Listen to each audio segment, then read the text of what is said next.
Yes, guys, you know what time it is. It's your boy David at the Irish Hotspur, Ireland's #1 Spurs fan. And today we bring you a Tottenham chat. We will be talking about Sonny being snubbed by the PFA, biggest crime of the century, in my opinion. We're talking about the summer transfer window. It's been rumored, widely reported that we're expecting 8 out, 6 in. What 8 do we think will be going? What positions do we think that 6 coming in should be? Maybe a bit on Paul Merson's latest comments being a bit salty, and maybe a question geared towards a bit of Sean. It'd be interesting to see what Philip makes of it. You know, about does Daniel Levy actually deserve praise for getting rid of Nuno and making the call when he did after Al Sakago and getting in Antonio Conte. As you can see, we are joined by the one and only, the Don Brady. How are you keeping, my man? Yeah, great, David. Yeah. Waiting for Sunday patiently. Yeah, it's a long wait, and as well, you know, this whole stomach bug going around the camp as well. I suppose we'll have a little word on that as well. You know, although Harry Kane is expected to be fit, and I think I told one of Antonio Conte's staff got it, but should be okay. But of course, we're joined by one of the fastest growing channels on YouTube. Sean, how are you keeping, my man? I'm good, mate. I'm good. Thank you for inviting me back. Lovely to be here with you and Mr. Brady as we talk about all things outrageous, disgraceful disrespect that has been slapped across the face of Tottenham Hotspur and its biggest stars. It's outrageous. Let's get into it. Honestly, it's like the PFA came up and slapped us. Someone should do it. Do you know that Will Smith slap on Chris Rock? Someone should just put the PFA or Spurs crest on, or Sonny's face on Chris Rock, and put PFA logo on Will Smith. It's absolutely ridiculous. But as you can see, guys, make sure you do smash that like button, smash that subscribe button if you are new. And guys, feel free to stop us at any point and get your super chats in. It's a great help towards the channel. It really does support the channel. And we are pushing them channel memberships. Everybody, you need to grab one. Fan shows right throughout the summer so you can have your say on all things Tottenham. And we will be revamping them as soon as the season ends as well. But look, some people may be asking, where is Jack? Where is Mr. Kanikolenko? Well, I can tell you guys, he is off at a wedding enjoying himself. So I think it's long overdue. He won't be around for the weekend. So I will be here tomorrow, and I'll be here with Sean on Sunday as well. But look, before we get going, we will see who's in the chat to join us. We've got Wayne Bonner says, disgusting, son was snubbed, anti-Tottenham. I mean, we'll get into that, Wayne. It definitely does seem like it. I mean, Harry Kane was snubbed last year, most goals, most assists, you know. The regular says PFA is an absolute disgrace for not including Son. Couldn't agree more. Everybody, feel free to put your feelings on it in the chat. It is absolutely disgraceful. Sue Smith says, if Sonny did not play for us, he'd be there. The anti-Spurs agenda is real. I've been telling people about it for a long time. Philip has been telling people, even brought it up on a Tottenham podcast yesterday over on We Are Tottenham TV. The Spurs Hour, where Shawnee was a part of it. And, you know, it's just getting disgusting at this stage, to be honest with you. Big up, Sue, and she says, hashtag Harris Army. My man, I hope you're okay, brother. I hope you're okay. Yeah. I know you're going through a lot. I hope you're okay, Mick. Good evening to you, my man. Mark H says, Son should answer PFA with a hat-trick on Sunday. Yeah, well, I'll also be finding out off the boys, you know, will Son actually care, or will he use it as motivation to go and get that golden boot? Because most Salah's expected to be out. George Hill says PFA is a joke, but we'll get the last laugh when the winner of the golden boot after the weekend isn't even nominated. Yeah. And they look like absolute wankers. Cue Champions League music. Guys, come on, you Harris Army. Come on, you flat cap. Big up, my man. I love it. And he says the Irish Hotspur, what's more treasonous? The PFA blunder or Ben Shite against Newcastle. Brilliant song, by the way. Shawnee came up with. Everybody give him credit. You know, it's not an easy thing to do, so everyone give him a lot of credit in the chat. Ricky Nados says, evening, brothers. All can see Sonny should be there. Shame to the PFA. Come on, you Spurs. I put it up in the community section. Even Liverpool fans are writing in, you know, saying it's a disgrace. So, I mean, the agenda's there. The Hotspur says the PFA is a disgrace. It is, my man. Dan N says PFA is a joke. Always snub Spurs. Travesty that Kane didn't get it last year. Screw him. Let's focus on us. Get Sonny that golden boot and go effing crazy when we get top 4. That's what I love. Big up, Dan N. Love that comment, my man. CX5931 says PFA is an absolute farce. It's starting to seem like that, my man. It is an absolute joke. Moondog's in the house. Big up, Moondog. Golden boot for Sonny. I really do hope so. We want your dire bet to come in as well this weekend. Autism says, big up David and Jack. The old hag Gary Lineker should be looking around his little grandkids in his dying days rather than trying to be a clown reporter for spreading lies. I don't think it was lies, though, to be fair. There has been something going around the camp for over the last couple of days. I think he just maybe got the wrong end of the stick of it. I'm not sure, but I can see what you're saying, though, Autism. But, he is one of us at the end of the day, my man. Joseph says, guys, big up the panel. The PFA is a shambles. Clear English bias and definitely Tottenham hate. 100%, my man. It stinks of it. Absolutely stinks of it. Andrew Bailey's in the house. Come on, you flat cap army. Let's go all out for the win Sunday. Woo! Keep up the good work, lads. Big up, Andrew, my man. Really appreciate that support, brother. RAS says, evening, David, Jack, and Sean. It's Philip today. No, Jack, it's Philip today. I hope this Sunday win against Norwich will shut all the media's anti-doubters in their right place. I really do hope so. Philip, you should be taking some compliments here. You think you're as young as Jack, my man. Love it. Love it. Yeah, maybe they should get new glasses. ATX David says, big up David, Sean and Philip. Let's get the job done this weekend. Come on, you Spurs. Absolutely love that ATX7 gaming. Good to see you, my man. Mark says, Sonny getting sidelined is a disgrace, same as Kane last season. Anti-Spurs bias. 100% it is. They just can't help themselves. The Bertie Hotspur says, big up David, Philip and Sean. One more game, baby. Let's go. But hashtag back Conte. Could not agree more, my man. Big yourself up. Potmac says, big up Dave, Philip and Sean. Big yourself up, Potmac. Brian Maguire's in the house. Bang out of order. Son not up for player of the year. Couldn't agree more. Big up, Zoe. Hope you're keeping well. P.O. Block. Same to you, my man. We've got 10F1. Says, hello, guys, and everyone in the chat. I hope you guys are doing well. Gary Lineker's a footballer or reporter grandfather. Why is he even spreading false lies about an outbreak in the Spurs camp? A lot of people unhappy. I love that. I love that.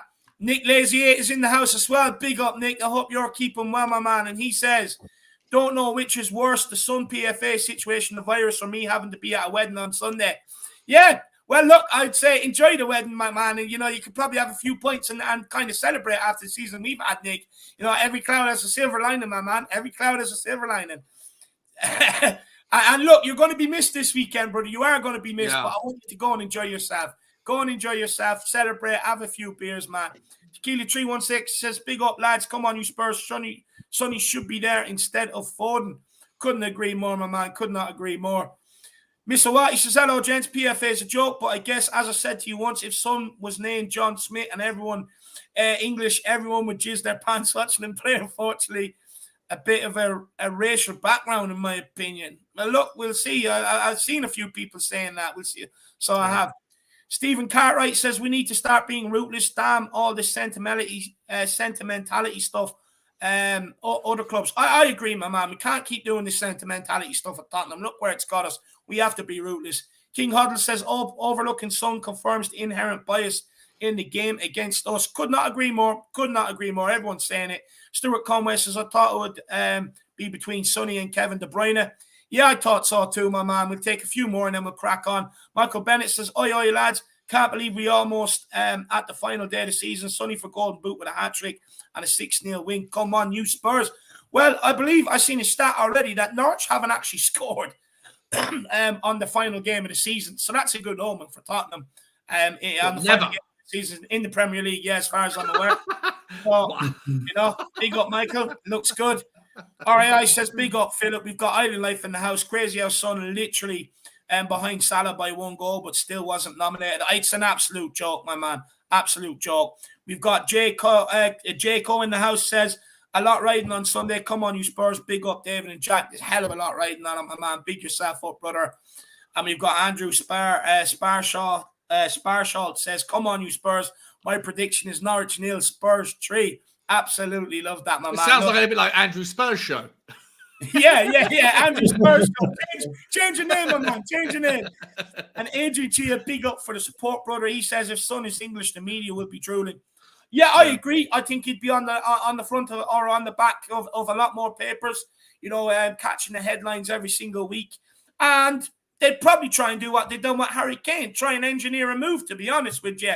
Adrian, I do agree, my man. Big yourself up, brother, and I really do appreciate the support.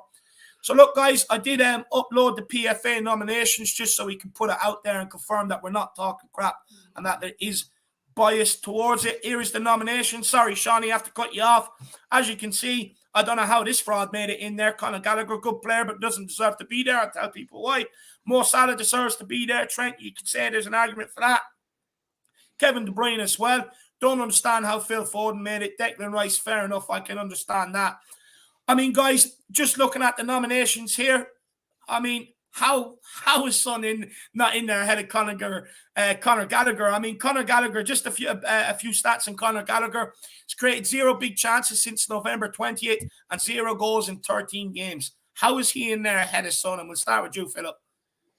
I don't know. I mean, it goes back to last season when Harry Kane didn't get the nod after getting the unique double of most goals and most chances created in the season. I don't know. It's just anti-Spurs. It's another example of the many facets of the anti-Spurs bias in the media. You know, I could understand if you put a player. I'm just trying to think of a player here. Conor Gallagher. You would never, in a million years, you would not even think he'd be a nomination for Player of the Year. Not in a million years. You know, is there a betting coup going on here? Is there something fishy going on? You know, I mean, you know, you can understand if they put for example, David De Gea, who's kept Manchester United in it really all season. If he was there, fair enough. Conor Gallagher, total joke. Phil Foden, the fact that he's English and plays for Manchester City is the only reason he's in there, and has an interesting haircut every different match.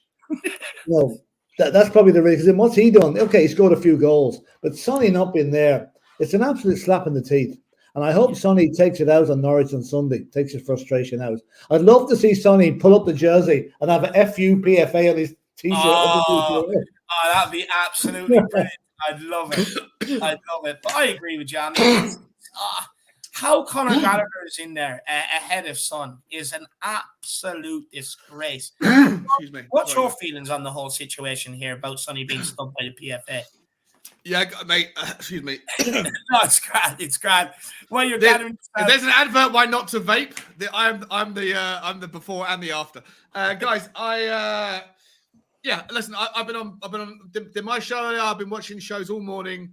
The thesis seems to be consistent, right? And it's quite scary that a lot of people think that there is the only reason why is because there is some sort of racial undertone. The fact that South Korea, you know, there's not a massive major South Korea following. It might be different if it was an Italian player. You know, if Sonny was an Italian player because there's a bigger Italian population in England, maybe if there was something, you know, Spanish, whatever. But the fact that it's South Korean, it gives these people an angle, a reason why not to. And I would be absolutely devastated if, you know, they say kick racism out of football. Yeah. Yeah, but they can't even bring themselves to remember, you know, the player. Like he's one goal away from being a top. No, you can compare him and Mo Salah. There's not a lot of difference, right? They're playing similar positions. They've got very similar goals. I know Salah's got a few more assists, but there's no one who would argue that Mo Salah wasn't in there. But it doesn't make any sense to me. And you say Conor Gallagher. Like, yeah, a good talent. Put him in the youth player, like in the young player of the year category. Yeah. You could do the same with Phil Foden. Heung-min Son, there is no real way to justify him not being in other than thinking. You're naturally led to think it's because he's South Korean. It's because he doesn't get the attention. And to your point, Dave, you know, if Harry Kane was South Korean and Sonny was English, the noise would have been over the last 2 or 3 years about trying to engineer a move for Sonny. People don't seem to care about players where there's not a massive natural following or an English-speaking following of people in the UK, and the media just do their thing.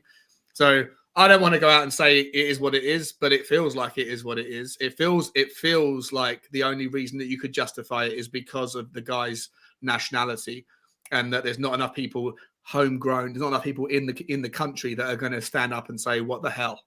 It's outrageous. Yeah. Only people in the Tottenham, you know. But at the same time, you know, we're a beneficiary of the fact that Heung-min Son is South Korean, because if he wasn't South Korean, maybe if he was English, there would have been a lot more transfer noise and speculation about him and trying to engineer moves for him before now. And the fact that he hasn't had that means that he's been left alone and allowed to thrive and flourish as a Tottenham striker, which he might not otherwise have been allowed to do. So there is no justification. It's an absolute disgrace, Dave, Phil.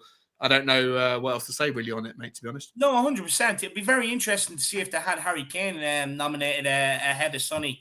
You know, because at the end of the day, Sonny has had a better season than Harry Kane. Match with THS, Collins, big yourself up, new YouTube member, brother. Really do appreciate that, my man. Absolute legend. Everybody follow suit.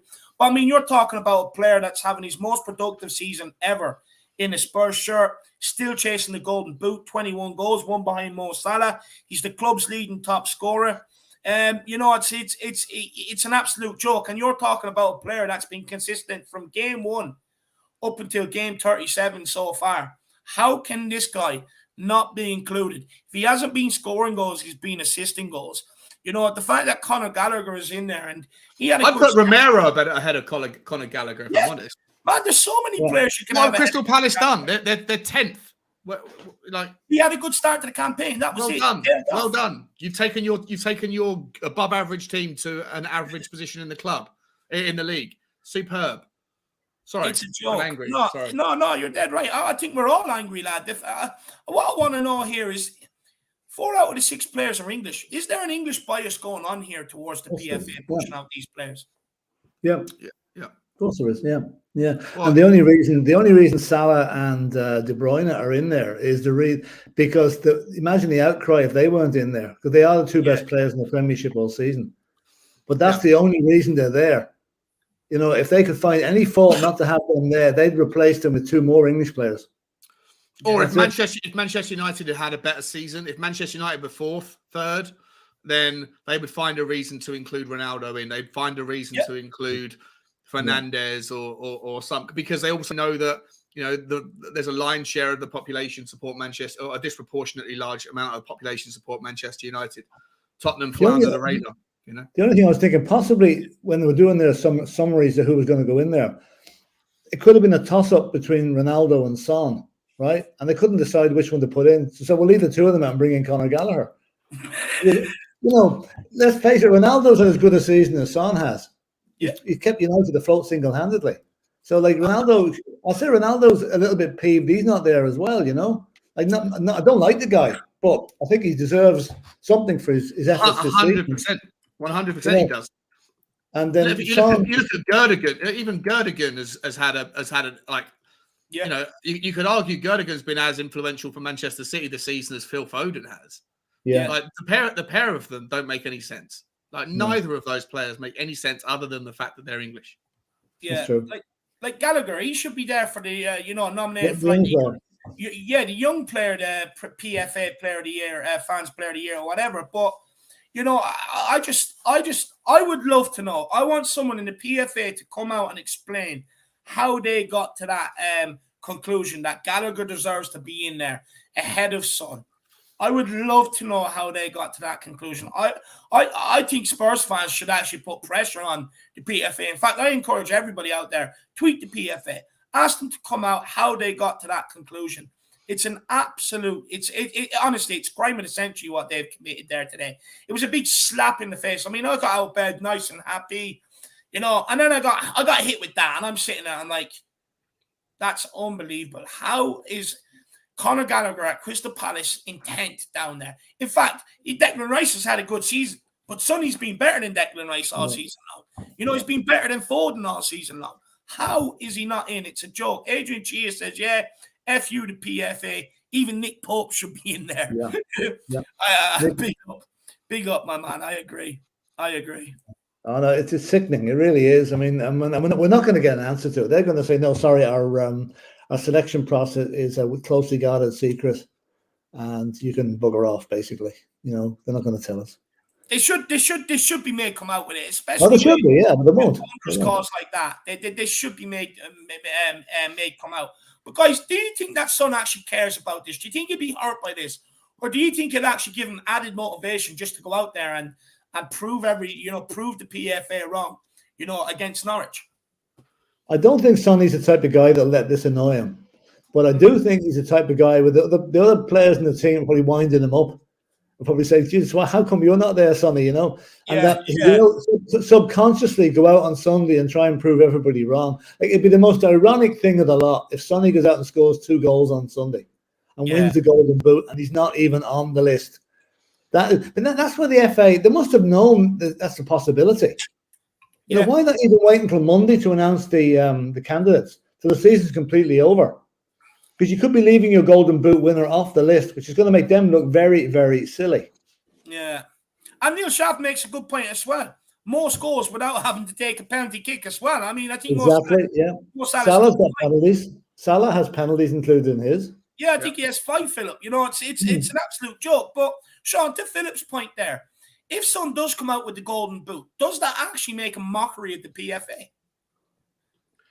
Yeah, it does. And I agree with Philip 100%. I don't think he's the sort of person that's going to moan. You know, he's not the sort of guy that does that, you know, but I do think he will. I actually, bit selfishly, like I love Sonny and I want the best for him, and I feel like he's a little like a brother of mine almost, you know. So I want to back him up if he's been hard done by and you know, beat up the bullies that you know, that mistreated him at school, whatever. But I actually think that this would be a real motivating factor. So selfishly, I think that Sunday you're going to see a pumped up, fiery Heung-min Son who's going to have the grit between his teeth. You're not going to find him, you know, with a bad first touch on Sunday. You're not going to find him hanging out on the left wing waiting for the ball. Like you know, when Sonny's having a bad day, you can sometimes see him going missing, especially against low block teams. Like he doesn't necessarily always fire straight away. I think on Sunday you're going to see him coming in narrow. He's going to want the ball every chance he gets. He's going to be shooting from distance. He's going to be absolutely fired up to prove a point, and that's kind of selfishly, like I say, it's probably the best thing that could happen for Tottenham, because it's going to get one of our key players so absolutely fired up to make the difference, to catch up, to get that goal, maybe to go and get a brace, get the Golden Boot outright. I'd love it if, to Phil's point, if he had a T-shirt that said no Sonny ? Or whatever, something like that, you know. Especially since you're not expecting it, or Balotelli, like there's something like Balotelli done, why always me, or something. Why never me? Yeah. Why never me? That would be, and I'd love the whole team to wear them. So whoever scores, you know. Absolutely, it'd be. But I do think you're going to see, and I think Tottenham could benefit from it. You know, I feel like you're going to find Sonny that's going to want that. He's going to be so amped up that it's going to make the difference. Hopefully, we won't need it, but hopefully, if we do need it, I think you'll find it on Sunday, because he's got a point to prove. And but I don't really know what else what there is to say apart from, you know, how do you make your feelings known to the PFA? It's like they're kind of like the referees. You know, the referees do make bad decisions. They never have to come out and explain their rationale. And I don't think the PFA will. Do you know, someone was saying to me on my stream earlier that whilst he's been excluded from this one or omitted from this shortlist, he is on the players' player. Is that correct? Yeah, that's voted by the players. That's voted by them. And he's on that shortlist, is he? Yeah, he has to be. The players know who they're voting for. They know the players to vote for. Yeah. Whereas the faceless wonders in the PFA probably never played football in their lives. And then you got the other third one, which is the writers or something. Is that right? The football writers player of the year. Okay. But that's the thing. How can he be nominated for the Writers Association, but never really makes the headlines in the press, even after some of his wonderful performances this year? How can the players who know a good player when they see one at that standard nominate him, but yet he's not nominated for the PFA Fans Player of the Year award? It's an absolute joke. It really is a joke. And I have another graphic here. I mean, most productive players in 2022. Son is up there, you know, just alone within 2022 with 13 goals and 5 assists. You know what I mean? Which is 18 goal contributions. The fact that he's not there is an absolute joke. He has more than De Bruyne, who has 10 goals and 6 assists with 16 goals and contributions. He's got 2 more than De Bruyne, and he's still not even in it. Yet De Bruyne is nominated. That is an absolute joke what is going on there at the PFA. I don't even care. Like, the fact that he's nominated for the last 2 is just a bit of a kick in the teeth, to be honest with you. It's kind of like, well, we know he should be in this one, but we'll put him in the next 2. You know, it's absolutely ridiculous. It really is ridiculous. I mean, guys, anything else you want to say on the Sun situation? Just one thing about the West Ham fans. I heard a whisper that West Ham fans are moaning that Jared Bowen isn't on the list. Oh, yeah, well, he could be on the list. He's had a fantastic season. He could be on the list, but not in advance of Sonny, but certainly in ahead of Foden and Conor Gallagher. Yeah, so Yeah, I mean, I share their disappointment. But if they think that Barron should be on it, then they should also acknowledge that Sonny should be on it. But the fact that Kane didn't win it last year with the most goals and the assists in the Premier League, which was a rare thing to do, by the way, is there an actual anti-Spurs bias going on here as well within all of this? And it just kind of compiles to what we know about some of the refereeing decisions, some of the Premier League decisions. Lasagna get back under Martin Yo. You have not allowing us to move the Leicester game this year so that we can still play our game in Europe and hopefully be in the competition. I mean, is there a pure anti-Spurs thing going on here, along with the media as well? Yeah, well, it looks like it, but we'll never be able to prove it. That's the sad thing. No one will ever admit to it. It could be a subconscious bias, but there certainly is. I mean, too many things go against Spurs to be you can have accidental things going against us, but there's too many of them. Like the fact they wouldn't let us replay the Leicester match, they forced us to leave the Conference League. That's probably the worst thing that happened this season. Yeah, you have to allow Arsenal to postpone the match because somebody's got a head cold, basically. Yeah. So we'll never be able to prove it, but us Spurs fans will always believe there's a bias against us. Mind you, a lot of other clubs feel there's a bias against them as well, so we're not alone in that. Burnley fans were giving out about the decisions on Sunday against us and against Spurs, and they were giving out last night the decisions went against them against Villa. So it's widespread, but we're only interested in the bias that we feel is against Spurs. It's there, but we'll never be able to prove it. Sean, do you feel the same as Philip? Yeah, I do. Simon Jordan came out and said it on TalkSport the other day, and Simon Jordan's no fan of Tottenham's. He's fairly. I think he's fairly reasonable as a pundit, and he came out and said that there's absolutely a media bias against Tottenham. Absolutely, there is. And so, if he's saying it, then then we're not just saying it with our Tottenham hats on because he has anything but a Tottenham hat on. I think there is. I don't know why. I've got no idea why. Tottenham for me, one of the reasons I supported Tottenham growing up was because they reminded me of England. Like they played in whites. They had Lineker and Sheringham. After that, and Paul Gascoigne. There's a lot of players that I have no idea why there is such an absolute hatred of Tottenham amongst non-Tottenham fans. It doesn't make any sense to me. We've done everything we do organically, and yet the media and a lot of fans, they conspire to always want the worst for Tottenham. And you know what? This is what I was saying to you last night, Dave, on the podcast. It's for that reason that I want to see a united front. If it's the world, us against the world, then I want to see the Tottenham fan base rally behind the team when we need it. It's okay to have difference of opinions. It's okay to think that one player should be played, another player should play, or to critique the tactical decisions or whatever. But where possible, everyone should recognize that like a divided fan base, a divided Tottenham, even people like Conte, when he goes out and says in the media, in the press back in March, when things weren't going so well on one game, he'd come out and, do his thing negatively one day, I'm going to throw my toys out the pram. Then the next week when we'd win, he'd get positive.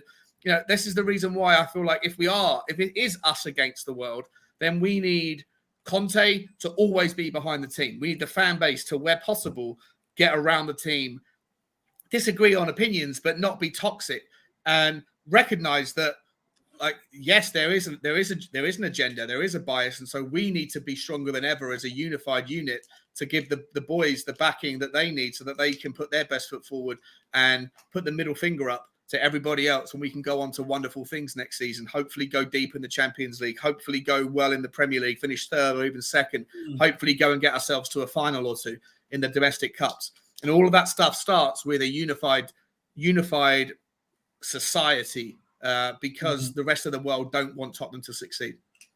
Yeah, I agree. Philip, sorry, go on, Philip. Yeah, this is probably going to be a very controversial thing I'm going to say now, but this goes more to the opposing team's fans who come to Spurs, right? And I think you'll agree that the most prevalent type of abuse that Spurs take from opposing fans is the gas noises, the Hitler salutes, stuff like that. So I think it's the fact that Spurs are perceived as a Jewish club that a lot of teams cannot handle that. They don't like that. And that's why they show it when they come to White Hart Lane and come to Tottenham Stadium. I see those two Burnley fans arrested for making Hitler Nazi salutes on Sunday. So I think that is one of the reasons, and that may have spread through the media as well. That we don't know. Like, I mean, I'm just back from America now, and there's where I was staying. There was quite a healthy anti-Jewish feeling, even this day and age. So, like, I think that could be a root cause for it. I'm not saying it is, and it should not be there, but it's the fact that we're perceived as a Jewish club. I think we're always going to have that thing of the people reminding us of the Second World War and things that went on there. So it's sad to say it, but that's the way it is, Yeah. And look, I agree with Sean. I think, look, the fact that everybody else hates us, and Sean, I like the way you brought that up, because, I have said this before, that the fact that everybody hates us, we do have to be united, we have to be united in numbers. And look, I definitely think there is an anti-Tottenham bias. The fact that we had to play 62 hours after the North London derby, 12 o'clock Sunday, when Arsenal got to play Monday night, not allowing us to postpone that Leicester game, but allowing Arsenal so that we could play our European game, even though we had 10 cases of COVID, but allowing Arsenal to postpone theirs, even though the North London derby, even though they had players at AFCON, they were doing letting players go in the window. They had injuries, they had 0 cases of COVID. You look at the Zani game at that time, we were looking to postpone the game, but the Premier League, what was it? Philip gave us an hour, I think, and an extra hour after kickoffs or something like that. Yeah. You have to remember, Dave, like David Dean, the ex-Arsenal chairman, I think he's the current chairman of the Premier League, right? Yeah. But this guy hates Tottenham. He hates Tottenham. He's pro-Arsenal. So all the way back in the days of Lasagna Gate, all the way through till now, he's got his little web of influence throughout the Premier League decision-making. So, sorry, mate, I've interrupted you. But surely he should have recused himself. He should have recused himself, because his team were the ultimate beneficiaries of that decision. There's no way he should have been involved in that decision, but he was. 100%, yeah. No, I agree. I just look. I can see it happening. It's happened more and more obvious. Anytime Spurs are on the telly and you tune into commentary, it's anti-Tottenham all the time. It's anti-Tottenham. And what Gary Neville done with Harry Kane last year, and the way Sky promoted it and put it out and stuff, and the little captions they were putting out there, they were trying to engineer a move for Harry Kane. It's pure anti-Tottenham bias, and it's getting to a point where I'm getting fed up with it. I'm sure every other Spurs fan is getting fed up with it. And do what Sean says. We now need to unite in numbers. When we see things that are unfair, now we need to take a stand. Look, if I was people, I'd be tweeting you, and I'm going to do it after this. I'm going to tweet the PFA. I'm going to ask them how they came to that decision of putting Conor Gallagher in there ahead of Sonny. Carter THFC says, I'm the #1 Spurs fan. I'll allow you to challenge me to a Guinness drinking contest if you disagree, Lon. Big up the boys on the stream. Come on, you Spurs. My man, no problem. How many can you think? Let me know. Let me know how many. I'll take this one for the team, Connor. I'll handle it, mate. Whatever you want to do, bro. I can open my throat. I can put down 4 without even burping. Right. and I'll be honest, right? I'm not a great pint drinker, but I drink spirits all night long. So we will nominate Sean from the Irish Hotspur team to go forward against Carter THFC. Let me know where you live, Carter THFC, because we will arrange it. We'll record it and we'll put it up on the channel. But look, nobody's... We'll do a live stream. We'll do a live stream. You come on. Let's go. But nobody's a bigger Spurs fan than me in Ireland, my man. I'm Ireland's #1 Spurs fan. But look, I would like to proclaim the world's #1 Spurs fan, but that'll hurt so many people. But look, no problem. We'll get that contest underway. And if you're not happy with it, Sean, I'll be over for a game next season. And I'll meet you before one for it, my man. Get nice and toasty going into the game. And maybe we can go into the game after. Big up, Carter THFC, brother. Really do appreciate the support, my man. We've got Lil Cookie. Big up, Lil Cookie. Absolutely love that name, Lil Cookie. Great name, yeah. Big up. And hopefully we see you, along with Matthew, on the fan shows now going forward. Big yourself up, grabbing that YouTube membership. Like I keep saying, over 6,000 subscribers. Everybody grab one. It just secure a nice future for us going forward on the channel. And over 200 in-house guys right now. Everybody, make sure you are smashing that like button, smashing that subscribe button. Feel free to get your super chats in at any point with your talking points, whether you agree, disagree, your feelings on the Sun team. We're going to go into transfers now. Anything on them as well. feel free to get them in and we'll take a good discussion on it. But big yourself up, little cookie, big yourself up. But make sure you do smash that like button, though, guys. It's important. Pushes the content out to more and more people. And that subscribe button as well. We're on the big push for 7K.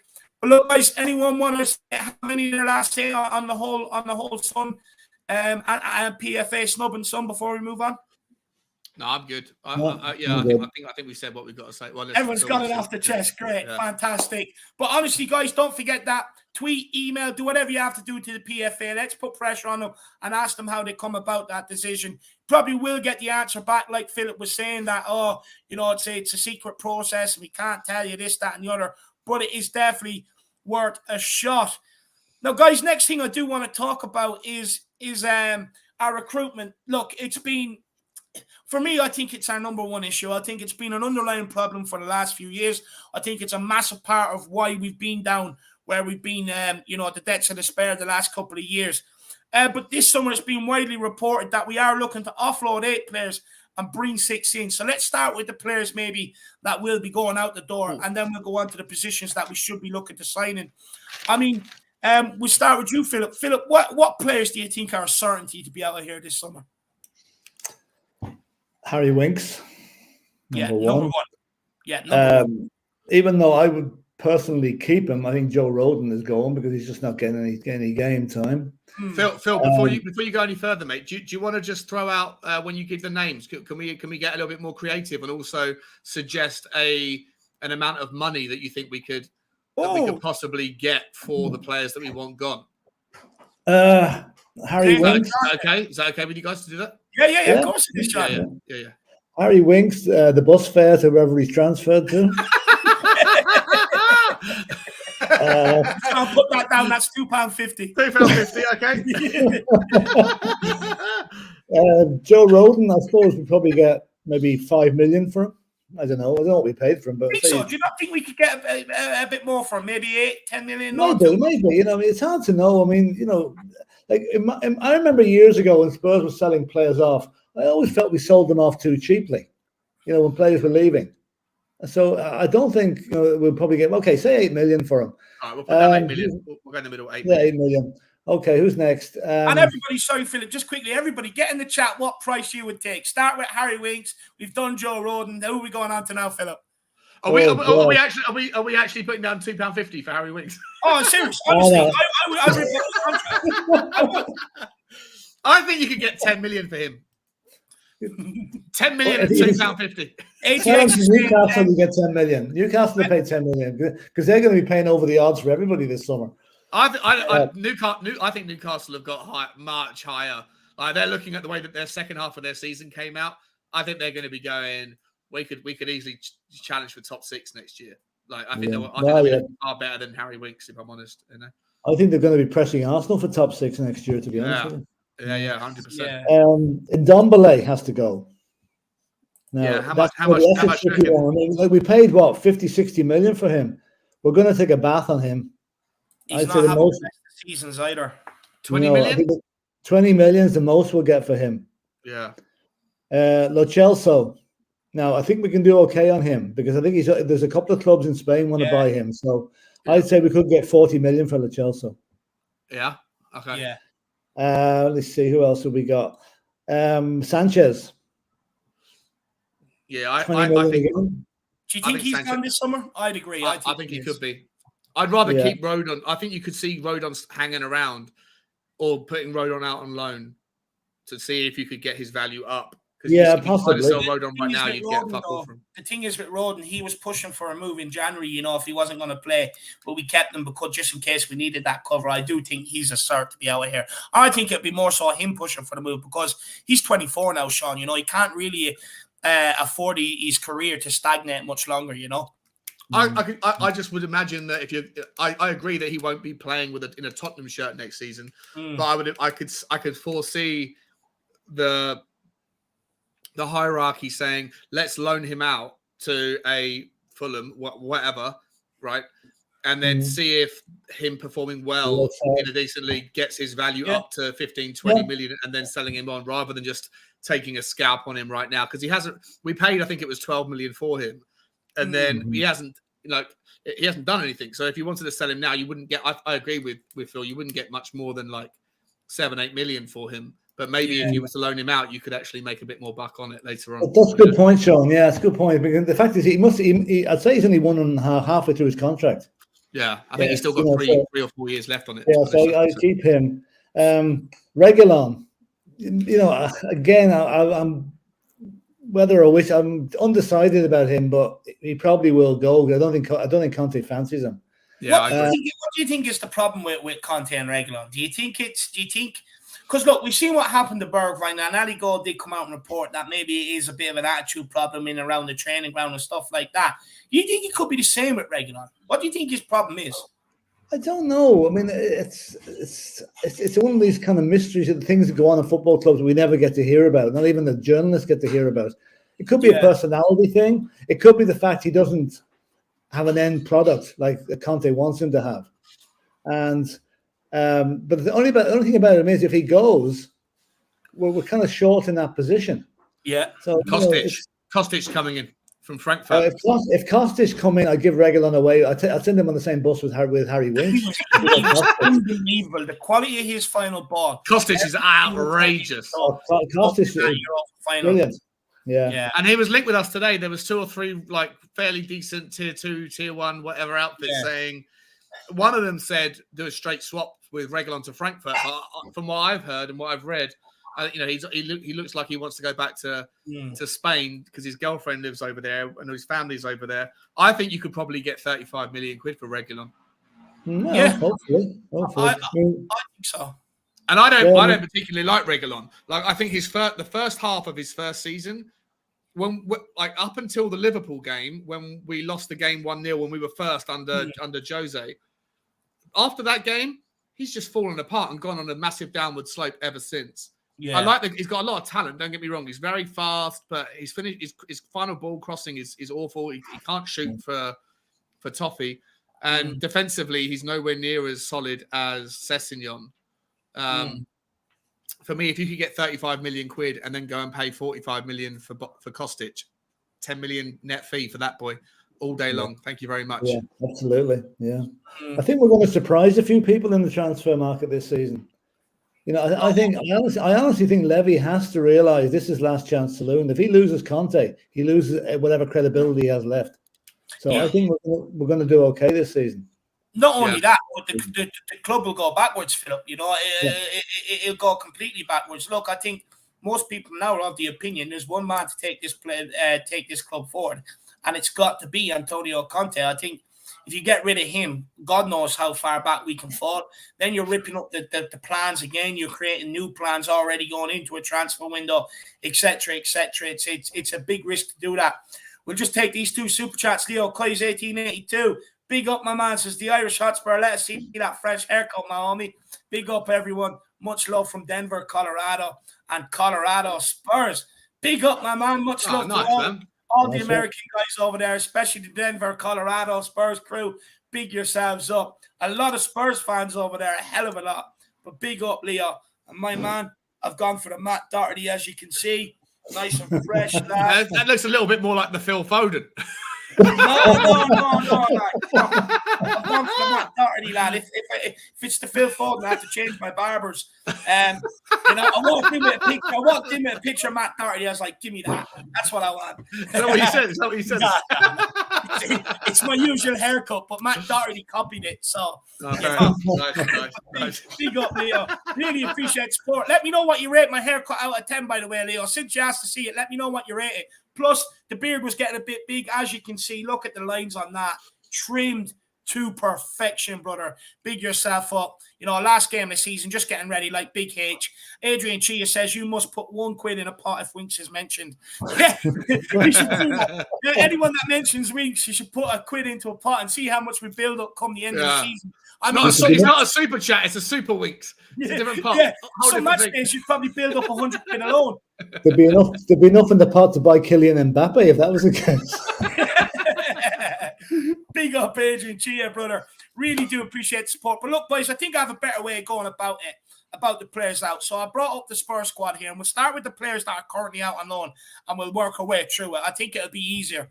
So look, we'll start with Brian Hill and we'll get Philip's and Sean's thoughts on it. Philip, do you think Brian Hill, do you think we'd be looking to cash in on him this summer, or do you think we'll loan him out again? Don't want him sold anyway, that's for certain. I don't want him sold. I think Brian, there's a player in there. Whether we get it in this season coming or loan him out for another season, but definitely he's a keeper, you know. But whether he goes out on loan or not, I think a lot will depend on who we get in, you know. Yeah. They really like him out in Valencia as well. So there is a possibility there. Sean, what would you do with Gil Messi? Let him go. I don't think he's going to ever fit the Conte system. You know, he doesn't look like he's going to play in a number 10 role yet. He's nowhere near ready for that. He doesn't play as a wing back. I don't know where he fits into the system. For me, he was bought for a previous manager, and the new manager doesn't need him. And I think we have to go forward and believe that Conte is going to be here for hopefully for more than just another season. On that basis, if we can recoup whether you loan him out and get a decent loan fee back in like we did last season, which chips away at the cost of what we spent on him, that's fine. But I don't see him really playing for Tottenham personally. I wish him well. I think he's a lot of talent, but I just don't think he'll play the system. So, look, I see what you're saying. For me, personally, when it comes to Gil Messi, I'd keep him there. I think he'll become a generational talent. I really do think there's a good player in there. I agree with Sean. I do have my reservations. Does he fit Conte's system? Look, you could see he couldn't, and Conte didn't really want to give him that chance either. But for me, I would loan him out for another year. I would hang on to him for another year and just see what happens. I think it is, for me personally, I think it's too soon to sell him. As long as we're getting like £6 million loan fee, £7 million loan fee. Yeah. You know, as long as we're chipping away. Otherwise, you're paying £35 million net for a guy and signing him on a 5-year contract. But he's been away for 2 years. He comes back. He's got 3 years left, and you know all he's done is continue to prove that he's a good player for the Spanish league. Yeah. You know. Yeah. There's no value there. So for me, you have to be looking at the numbers and think, if you can loan him out and recuperate the money that you spent, fine. Or bring him back and send him to, let him play at Fulham for the year, like do a Conor Gallagher. Let him go and master the Premier League on somebody else's time, and then you've got an option. But I don't want to see him just being loaned out, and the only benefit is that he's not on the salary in a league that doesn't fit the Premier League anyway. It's just a waste of everyone's time, in my opinion. No, I can see that. Look, for me, I think Sean, you're the fan of Sky. You're looking at this too short term, my man. We're playing the long term game when it comes to Gil Messi. Me and Philip. So yeah, we're playing the long term game. But so look, we can't come to an agreement on Gil Messi, so we'll move on. We'll leave Gil Messi as not being sold for the time being. What about Giovanni Le Shit Show? Surely this guy is one out the door this summer. There's no way back to Tottenham for him, Philip. No, he's gone. He's gone. How much do you think you get for him? I think I get 35-40 million for him, because get a bidding war going in Spain between two teams. I think Valencia, or what do you call them? The crowd he's playing for the minute. Villarreal. Villarreal want him, and there's supposed to be another Spanish club in for him, because he's done very well on there. He's done very well. Sociedad want him as well, didn't they? Who wants him? Real Sociedad, I think, like him. Sociedad, well. Yeah. So I mean, I'd say we'll get good money for him. And that will go, as long as that money goes back into the transfer coffers. He's definitely a goer. Yeah, I think so as well. I mean, Sean, what's your feelings on the shit? So, yeah, to me, like, listen, all the noise out today was that we've made an official opening bid, or we're thinking about making an official opening bid for Bastoni from Inter. But the chairman's come out and said, happy to sell him. We need the money, but.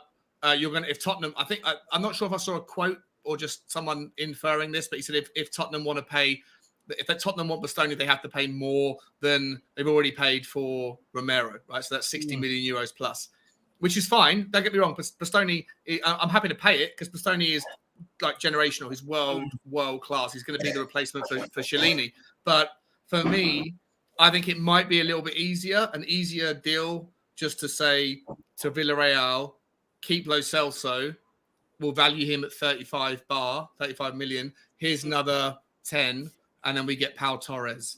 And Pau Torres is maybe not quite of the same caliber as Bastoni, but he's also an absolutely insanely talented, left-footed centre-back, good in the air, strong, built like a ball, and could do everything we need as a replacement for an upgrade on Ben Davies. So for me, like I don't care how it happens, but I just feel like if we are going to let Lo Celso go, it does make the whole system easier. Like you don't worry about sending us 40 million. You just keep him, and we'll take your boy, and here's 10 million for the difference. That seems a little bit simpler for me. But I take 35 million. If that didn't happen, I'd take 35, 40 million for Lo Celso.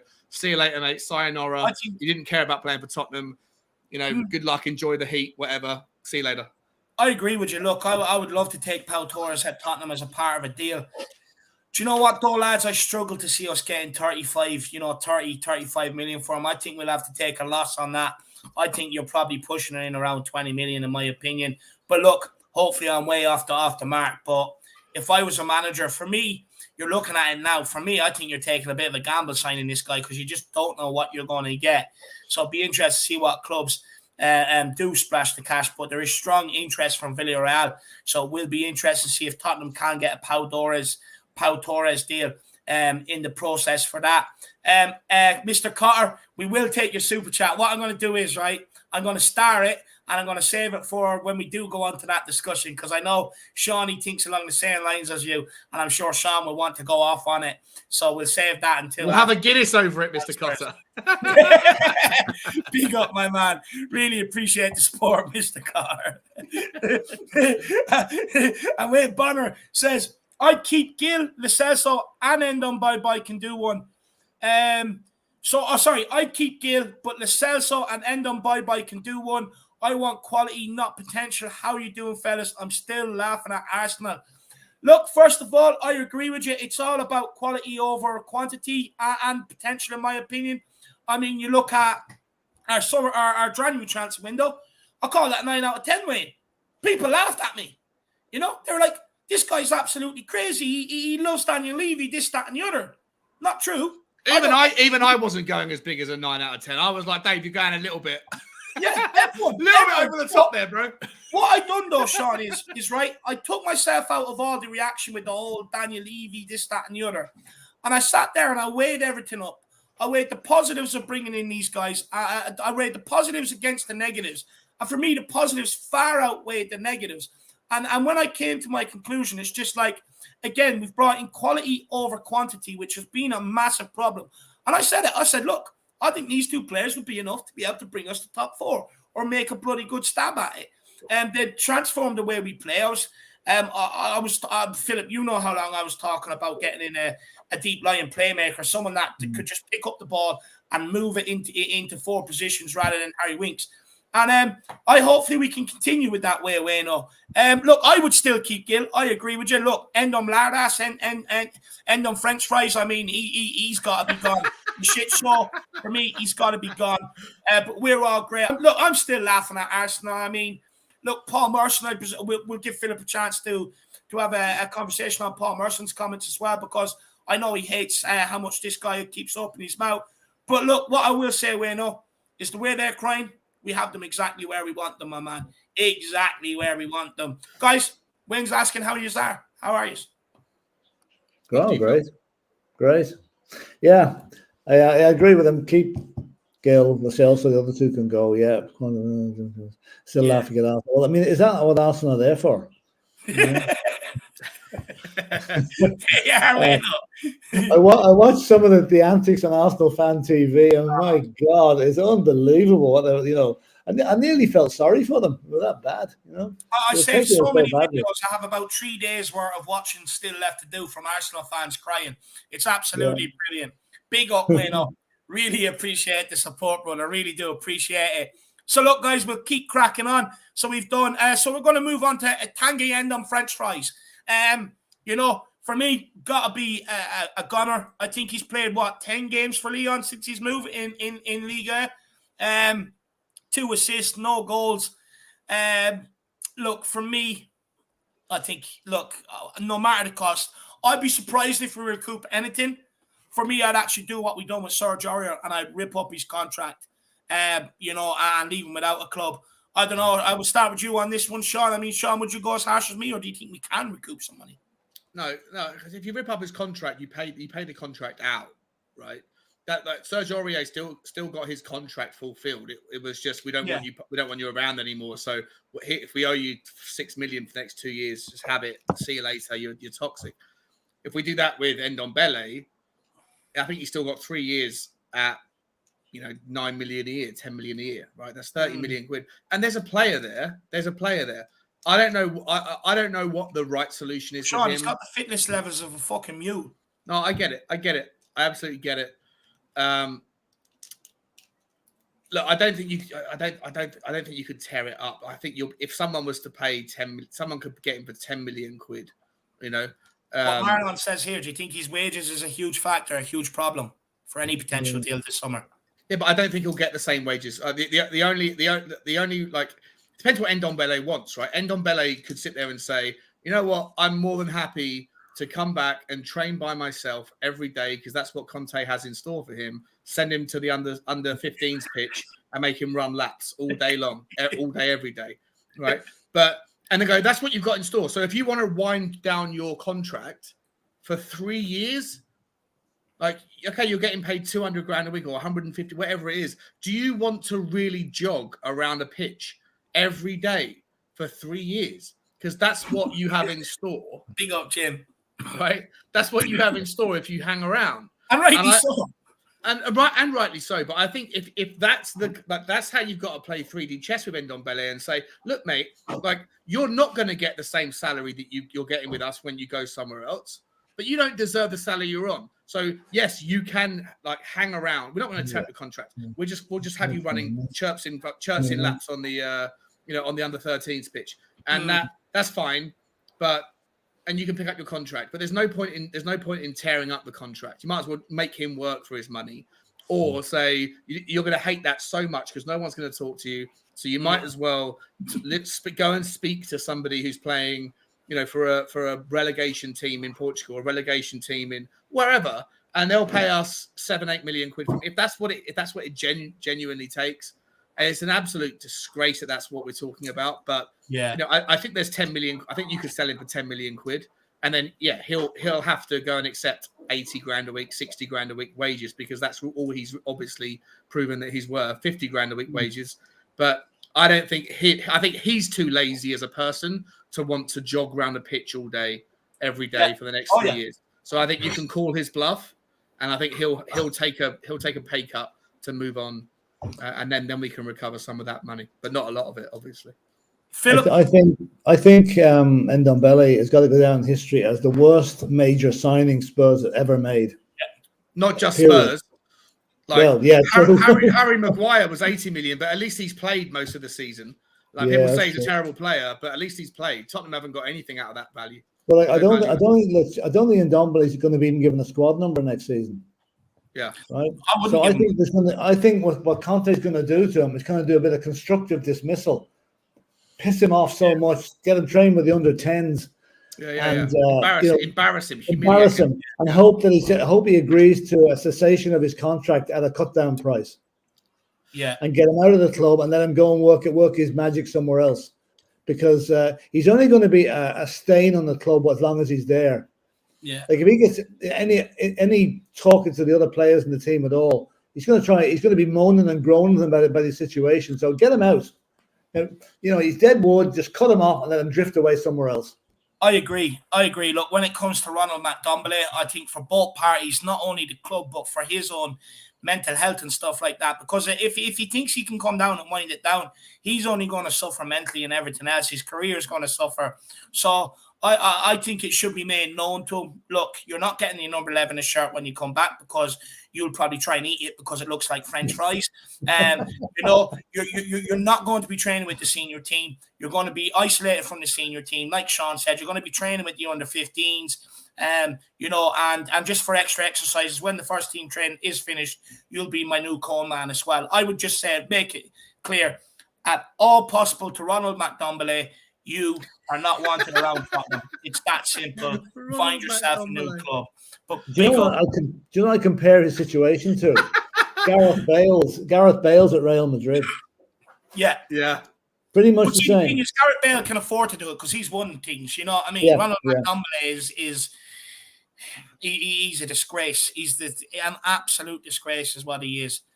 But look, we'll move on to Cameron Carter-Vickers. I think we'll all be agreed will be cashed in this summer with Celtic for him. Yeah. 10 million, what price range? 8-10 million? Yeah, that's what Yeah, they. 7 million. I think we look. Celtic won't pay big bucks. Either or 7, 8, 10, whatever, something like that. Yeah, some more than 5. Less than 10. He's done well up there. Good luck to him. You know. Yeah, he has. What about Jack Clark, guys? Of course, on loan at Sunderland. Jack Clark. the big money signing we made from fucking Leeds United and got. How much did we pay for him? We paid 10 million for him, didn't we? The invisible man. Yeah, I'll take 2 million, whatever. Another one, just write it down as 2 or 3 million. Just get him off the payroll. Yeah, I agree. Another one is Steve Hitchen. Everyone, thanks Steve Hitchen for Jack Clark. Yeah, great job there. That was his legacy for Spurs. Jack Clark. Jesus. Some of these names we'll just run through quickly. Ben Davies, I think he stays. Yeah. Keep him. Yeah. Pentecourt stays. Skip stays. Yeah. Jaffa Tanganga, guys. I've forgotten Keep that. him. I'd keep him. I'd keep him. I'd loan him out. I'd loan him out. Yeah. I'd loan him out if we can actually bring in 6 or 7 players that are actually, that are really going to improve the squad. He's someone I want to see what he can do because I think there's a real player there. I just think he was unfortunate this year. Last season I thought he started out really well a couple of games, and then this season I thought he also started well, but then a little bit of a confidence knock and then an injury, etc. I don't want us to get rid of him. I want him to. I think he's got a lot of potential. That guy. Plus, he's an English born for the squad as well for the numbers. Yeah. I'd loan him out to ideally a Premier League team. I think he needs games. 100%. I do think he needs games, especially if we're going to be bringing in. We're going to bring in hopefully two defenders and make Dyer and Davies sort of compete for their spots. That would be nice. I think Jaffa Tanganga might suffer, so I would like to see him go out on loan, especially with the injury problems he's had this season. Stephen Bergwijn, I think we'll all agree here that he will probably force his move out this summer. Sean, would you agree with that? Yeah, I think it's clear to me he's the die is cast with him, and I think that he wants to go. He's obviously said he wants to go. The fact he didn't even get 10 seconds of airtime against Burnley for the last game of the season, he didn't get no chance to say goodbye to anybody. Not that he necessarily probably even wanted to. I wish him well. I think the guy's got abundance of talent. I think he'll do very well in his career, but it's not going to happen at Tottenham. So I think 20 million, and I'd let him go to Holland. Yeah. All right, we'll stick him down for 20 million. Big up. Lucas Moura, guys. Do you think we keep him around for another season at least? Yeah, keep him for one more season. Yeah, I think so too. Yeah, I think Dejan Kulusevski is obviously staying. Ryan Sessegnon staying. Galini potential, but we won't make any money on him. Dyer, I think we'll agree with staying. We've talked about Rodin. Emerson Royale, guys. I think he's earned his keep on the last few games that he's played. He's shown there's a bit of a player in there.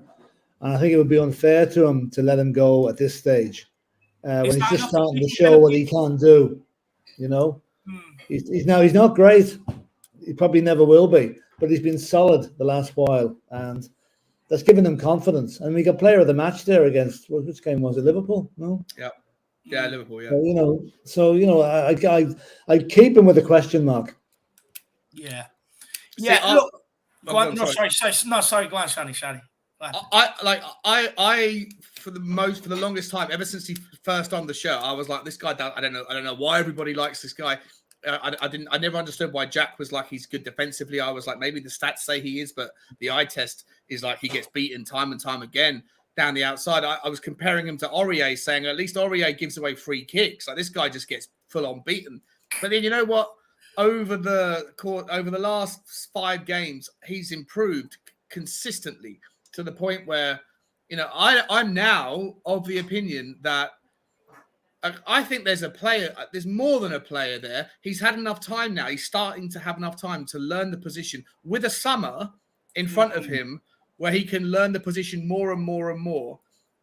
If you've got 25 positions in a squad and you have 2 players for every position, and then you have one of the other 3 for a goalkeeper, and then 2 kind of like two positions for whatever you want. Like, I don't know whether you would want to use one of those two positions as a right wing back to have a third wing back, because I think you do need to improve, right? I think you definitely need to get a better right wing back. But the argument of do you sell or get rid of Emerson or Doherty, I don't know anymore. I kind of like both of them at the moment.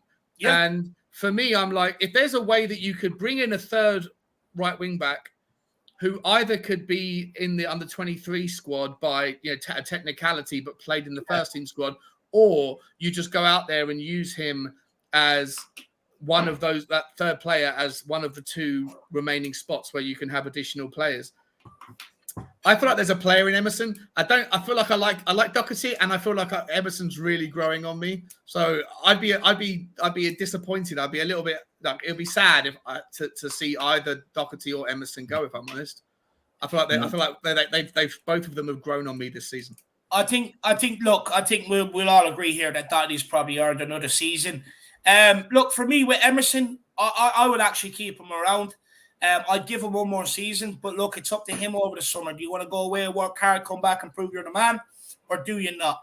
But for me, I would probably give him one more season, especially because we're going to be in a lot of competitions next year. I would definitely keep him around for one more. Of course, Big H is staying. Harry Winks is down as £2.50. Wait, Dave, just before we move on, sorry, I know you don't hurry, but just on, I was saying this morning on on my Tottenham morning walk. Yeah. There's so few names that Tottenham have actually been linked with that are right wing backs. There's Jed Spence, right? Yeah. Who could fit into that under 23 category. So you wouldn't need to have that, you could have three right wing backs. And apart from him, there's Dumfries that we could have got last season for 10. Now you'd have to go and pay 40. He's tailed off a bit at Inter though. Him, his reputation has tailed a bit. So I don't know why, like, is it just that there's Spence? Is there no other right wing backs? Like, why aren't we're getting linked with 1,000 centre backs? There's 1,000 midfielders. There's 1,000 strikers. And there's not even 1,000. There's only a few strikers. Yet we're getting linked with all of them. Yeah, I haven't seen us being linked with any right wing backs.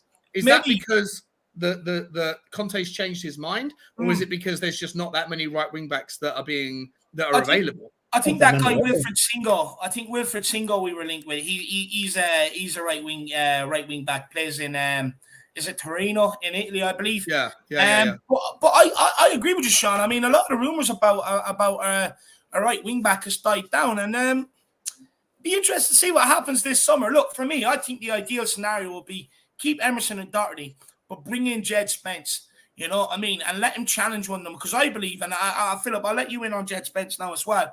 With what I've seen of Jed Spence this year, I firmly believe give him a couple of months and he'll be challenging for the number one spot at right wing back. Philip, would you agree? Yeah. I think you've watched. Yeah, I've been keeping an eye on Jed Spence ever since we were linked with him there about a few months ago, and pretty impressive now. Okay, maybe he can bulk up a little bit. He's quite slight, but he's a good player. He gets by his man. He gets the crosses in, and that's what we need, because that's what we're missing is an accurate crosser when the ball gets down that far. So, and I don't think he cost a fortune either. Like he's a Middlesbrough player, isn't that right? On loan at Forest. Yeah. So we probably that's get him. What worries me though about him. If he's that good, then why isn't he playing for Middlesbrough? And if he's not that good, then why aren't we going after the Middlesbrough? Johnson, don't they? Yeah, then the Johnson guy. Jones. Isn't it Jones? His name Jones, isn't it? I don't know. Then why aren't we going after him? If he's better than Jed Spence, then why aren't we going after Jones or Johnson? Whatever. Yeah, but maybe when Jed Spence was loaned out, he wasn't doing so well, but he's proved himself in a very good season for Forest. And I think Middlesbrough missed out on the playoffs, didn't they? Yeah, they did. Yeah, and Forest are in the playoffs. So Forest are in the final of the playoffs. Look, clubs can get it wrong, though, Shawnee. I mean, look how many times Tottenham have got it wrong. You know, true. Clubs can make the wrong decision. What I do like about Jed Spence, Don, I agree with Philip. He beats his man. He does look to beat his man. He's got a good delivery. He can nick a goal as well. But not only that, you want to see the pace of this guy getting back. I mean, you look what Kyle Walker does for City at times. This guy has that sort of pace. Yeah. You see him getting back, making challenges. I think it would be a good option to bring in terms of, like you said, Sean, he's an under-23s. You know, he's English. He's homegrown. And for me, I think it would be, for the money you probably pay, 15, 20 million, Philip, I think? Yeah, if that. Yeah, I think it would be... I think it would be a good investment to be. Look, we spent on worse. We spent on the likes of Jack Clark and stuff like that. But look, I think we've more or less gone through all the players now. Well, let me call out the total sums, right? So we went for 8 million on Roden, 20 million on Ndombele, 30 on Lo Celso, so that's 58. 35 on Reguilon, so that's 93. 20 on Bergwijn, so 113. 7 on Cameron Carter-Vickers, that's 110. 120, sorry. Clark, a couple of million on Clark. And then we didn't give Sanchez a valuation. 15. Yeah, I reckon I'd go around 20. What would we pay? 45? Yeah, 15, 20. I think you'll find it hard to recoup the 45, Shawnee. And we didn't get, and we gave, so we got 140 million pounds and £2.50. £2.50 can go to a cross-on for Paratici when he's negotiating. If you add that to the prize money Spurs get for finishing fourth, which is 148 million, that's 300 million. That's 300 million. So I think you get 40 million immediately if you qualify, but we don't qualify in fourth. If Rangers had beaten Frankfurt because of the new, I'm not entirely sure if I'm right about this. Someone in the comments might correct me, but if we had, as far as I was aware, that there was a new coefficiency ruling that starts in June on the European qualifications, and had Rangers beaten Frankfurt, then we would have naturally immediately qualified, not have to go through a qualification round. So I think, again, not entirely sure, but I think that if we finish fourth, when we finish fourth, we've still got to go through the qualification. No, I think we go straight. Do we not go straight into the do we? Okay. Well, then there's if we do, then there's 40 million. The fourth place team used to have to qualify. Yeah, because remember, not the case anymore. In 2010, we finished fourth, but had to qualify beating Young Boys in the qualification round. But since that, I think the top four, the coefficient is so good for Britain, and that you go straight into the top four. Now, again, I'm open to correction on that, but I think that's the way. No, but the money is actually the Premier League prize money. Yeah. Television rights and whatever. So when you add up the 40 million for the immediate qualification into the Champions League, plus you've got the additional sponsorship money, plus you get the additional TV money for playing for BT Sport, plus you've got the additional Wednesday night / Tuesday night match day revenue, it essentially works out to be about 130 million quid, Phil. You're right. When you add it all up together, 300 to 400 million to spend. Well, in the coffers. Yeah. But for what it's worth, you have to pay. So I was looking back through the Tottenham Hotspur Supporters Trust financial breakdown that they brought out in January or February. I looked through it this morning because I was going to do a breakdown of the financial impact or whatever. We owe 60 million quid at the end of this season on previous purchases. So that I'm not talking about the 60 million for Romero, because that will be split over however many seats. Like if it's a 5-year contract, it'll be like 12 million quid a year. But because most transfers are obviously the length of the contract is divided by the amount of the cost. So it'd be, if it's 50 million over 5, it's 10 million quid a year. But we still owe 60 million quid at the end of this year on players like Sanchez, players like Lo Celso, players like Hill, Højbjerg, all that shit. Yeah, Ndombele money. So 60 million quid comes out immediately to pay for those guys. Then you've got, if you want to finalise Kulusevski and Romero, even though that will also be stretched out over the future years. So there's still a lot of money. There's a lot of money to play with, but there's also a lot of debts to pay as well. Yeah. Be interesting to see what happens. So what do we calculate as 120? 130 million quid's worth of player sales of players that we don't even want anymore. Interesting. And look, it could be more. I mean, we did give Harry Winks £2.50. Probably will get maybe a £5 or maybe a bit more than that. But you see Højbjerg? We didn't talk about Højbjerg. Do you think Højbjerg will leave? He's staying. He stays. Yeah. Jeez, Ellie would be having a protest at the ground if Højbjerg left. yeah. She will. She'll have a Dega-like protest for years. But no, when it comes to Højbjerg, me personally, I think it'd be stupid to sell him on, because then you're going to have to buy 2 centre midfielders this summer, and I think you're just adding to your problems. And for me, I don't see why people want to sell Højbjerg. I mean, for me, I think he's been our, if not outside Sonny, our best player over the last 4 or 5 games. Or even going back as far as the Brighton defeat. I think, when he first came in that season he had under Jose Mourinho, unbelievable. Yeah. And okay, he's not like the Glenn Hoddle that people want in midfield, but you can't have 2 Glenn Hoddles in midfield. You can't have 2 ball-playing midfielders in midfield.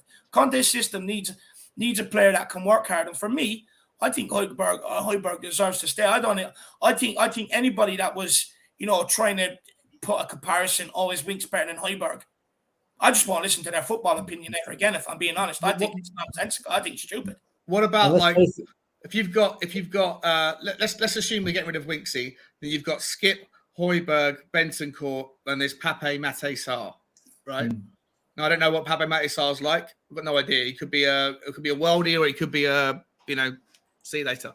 Yeah, probably. So then, do we only need what? Do we need one more defensive midfielder and someone like Christian Eriksen, someone like James Ward-Prowse, or do we just need just one and we've got enough DMCs? Like, what do we just need the 8, or do we need something else? What I think is a 4 DMCs not enough, really. If you want to play 4 of them.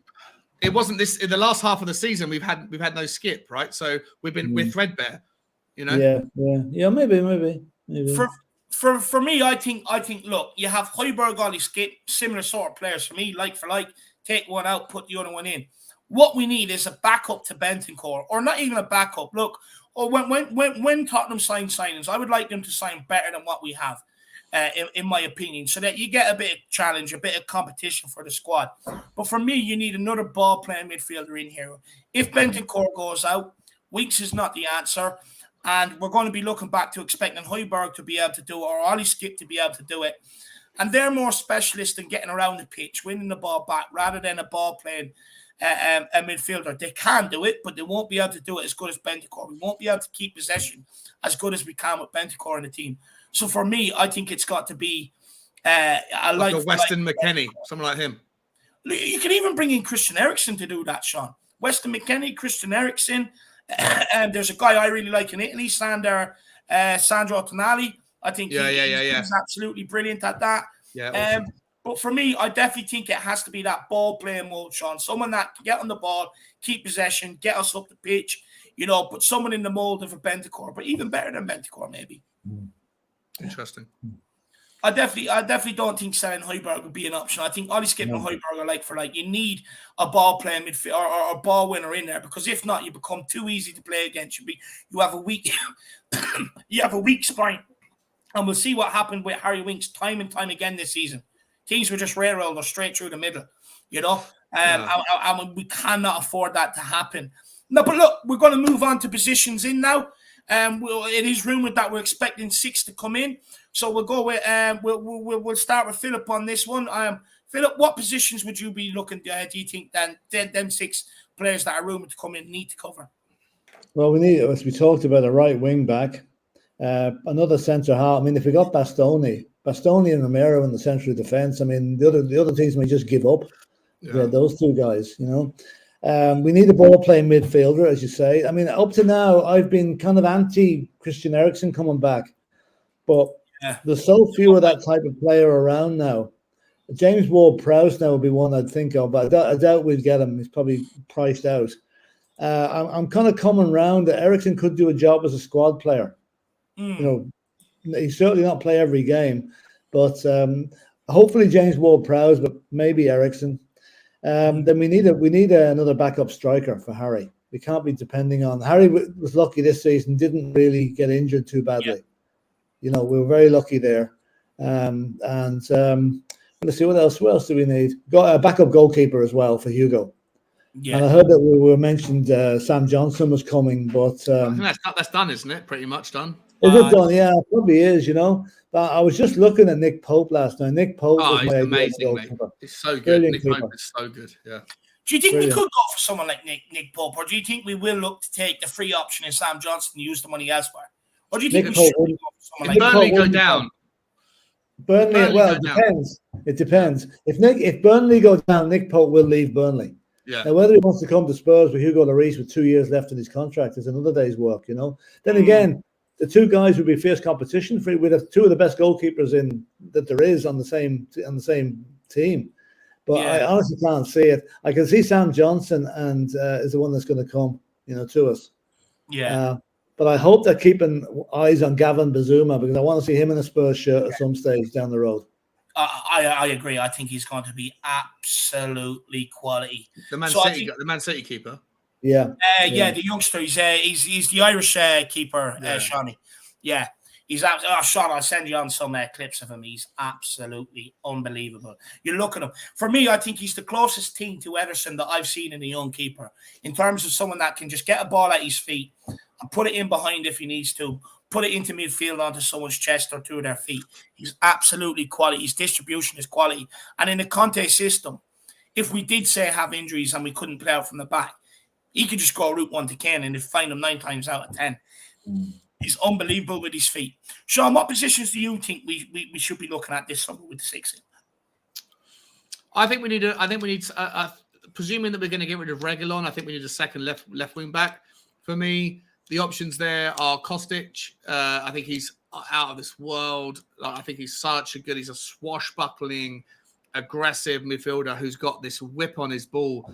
Insane. He reminds me of Man United left backs or Man United even left wingers of old. Like the whip on the ball, it's out of this out of this world. So I'd have Kostic or I'd have Cucurella. I'm a big fan of Cucurella, but if I had the choice of the two, I'd choose Kostic. And then obviously centre backs, as Phil's already said, Bastoni or Gvardiol.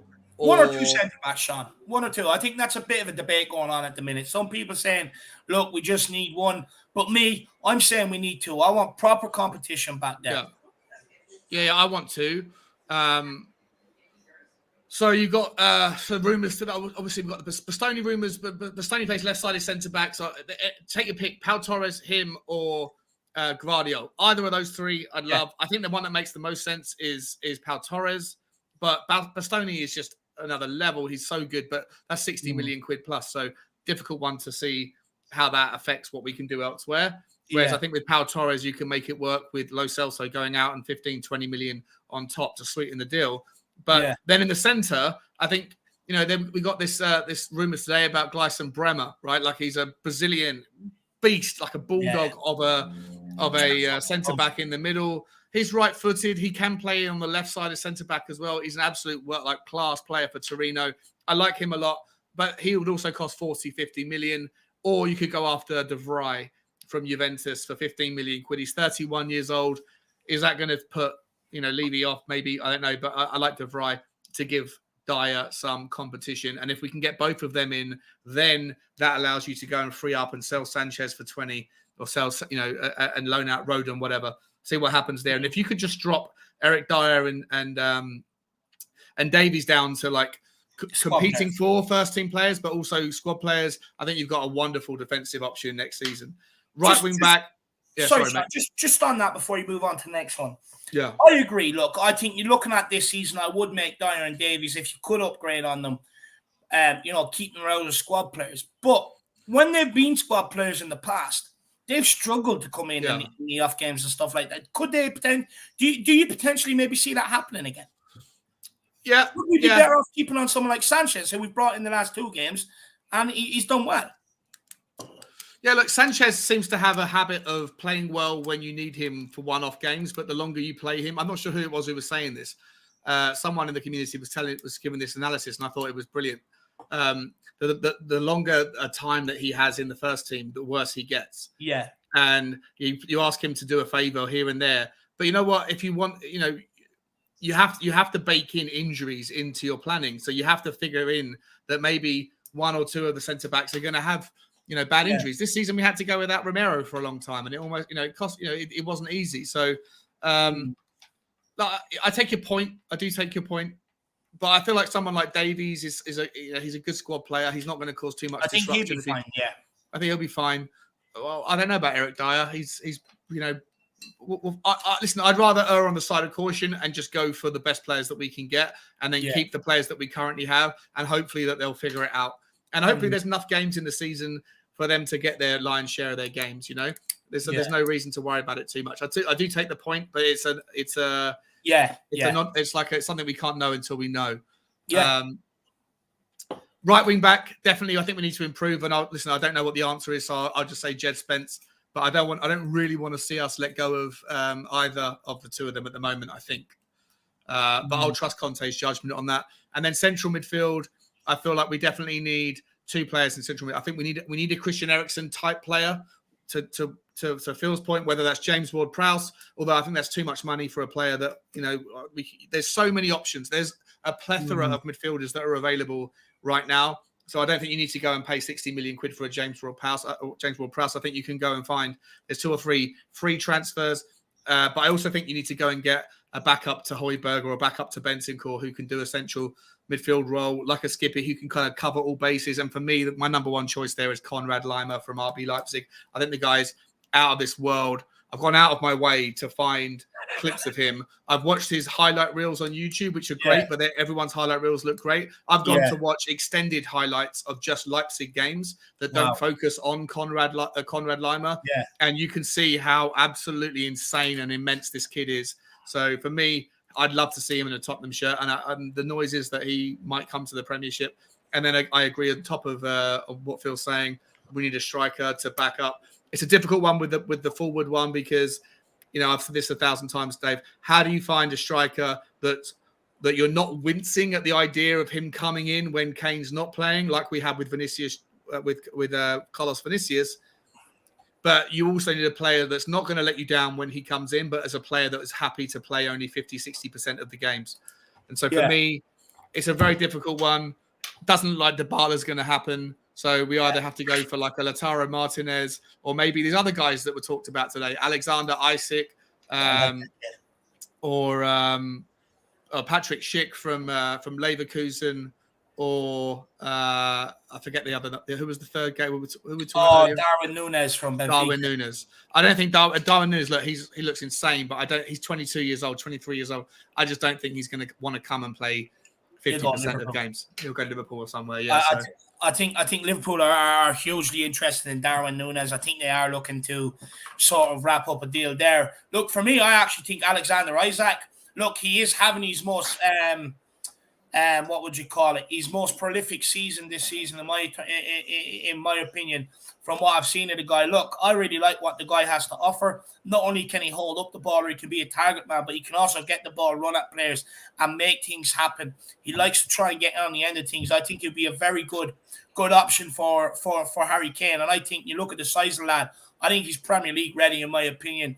I would like us to take a stab at him. I watched him for Sweden a good few times as well. I think he's a decent player. Look, just for me, the players, I think you're going to see a backup goalkeeper come in here. I would like 2 centre-backs. I think, look, a lot of people have been talking about the wing-back areas this season, but don't really want to talk about the mistakes that Eric Dyer keeps and has made consistently the whole season long. Don't get me wrong. His best season in a Spurs jersey by miles. Yeah. But is that good enough to be able to take us where we want to go next season under Conte? I don't think so. I've watched the mistakes the guys made. He's supposed to be the leader back there, but yet you're seeing from set pieces, balls into the box, 2 Spurs players marking each other. A leader doesn't allow that to happen. A leader's alert, switched on, he speaks to people. I think we need someone back there. I would definitely go with 2 centre-backs. I think right wing-back has been a lot more of an issue than left wing-back this season, in my opinion. I think it took us a long time to get that right wing-back situation going. I would definitely look to sign someone there. Left wing back, I get what people are saying about Reguilon. I actually like Reguilon. I would like to keep him. I don't think left wing back has been a massive problem, whether it's been Reguilon or Sessegnon. I don't think it's been as big as a problem as the right-hand side, in my opinion. I would love another centre midfielder. I think that's absolutely crucial. For me, I would actually like us to go big in that position. I would like to spend... it doesn't even have to be big, but I want a good signing in that position, a big name player. And I definitely think either a direct option for Harry Kane, and if you can't get that, then someone that can play all across the front three, just like a Jota, just like a bit of a Diaz for Liverpool and stuff like that, would be ideal. The bottom do it says definitely a midfielder who can score 6+ goals next season and 8 to 10 assists next season. I think that is crucial. I would like to see that option. Someone that can score goals from outside the box. You look at the Brighton game, we didn't have that option. No one really wanted to take the shots because they didn't believe in themselves. But when Southampton played them a week later, that James Ward-Prowse scored a free kick and a shot from outside the box, and they got a point. But my point is, if we had someone like that, we're better than Southampton. We would go on to win games like that. So I do think it is crucial just to have someone like that, that when games aren't going your way, that you do have a threat from outside the area, a threat that someone feels like they need to come out and close down quickly. It creates spaces to play in behind and stuff like that. I agree with you, the bottom do it. The bottom do it. Any names, let me know, my man. Let me know. Just a couple more things, guys, before we do end off. We'll move on to N. Carter's Super Chat. Shawnee, we'll let you go on this one first, and then we'll let Mr. Brady in.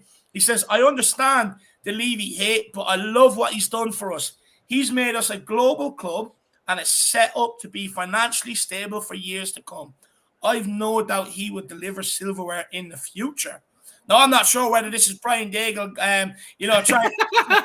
trying to clown us. I'm not sure, but no, I'm only mentioning he's a real person. Shawnee, I mean, what's your opinions on Carter's Super Chat here? Yeah, no, you're speaking from you're singing from my hymn book, Mr. Cotter. I feel the same, mate. I feel the same. You know, it's very easy for Tottenham fans, and I get it. It's a very emotive. Football's a massively emotional topic, and everyone, you know, when things aren't going great, when for whatever reason people want to find the common source, the source of all of the problems, and Daniel Levy gets a lot of hate, and I understand it as well, like you, mate. But I also am a pragmatist, and I look at, you know, what he's done for Tottenham in the 20 years, with the exception of delivering silverware. But, you know, like if Tottenham had won the Carabao Cup in 2014, we got to the final and we lost on penalties to Manchester United. If he'd won that, then we would have exactly the same ratio of trophies, you know, that we've had under every other period of time as a Tottenham fan.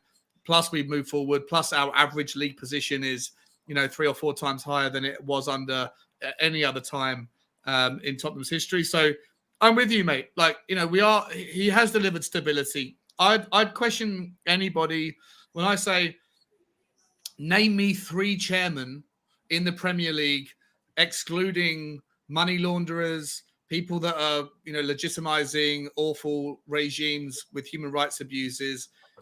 You know, name me 3 chairmen that you'd rather have at Tottenham.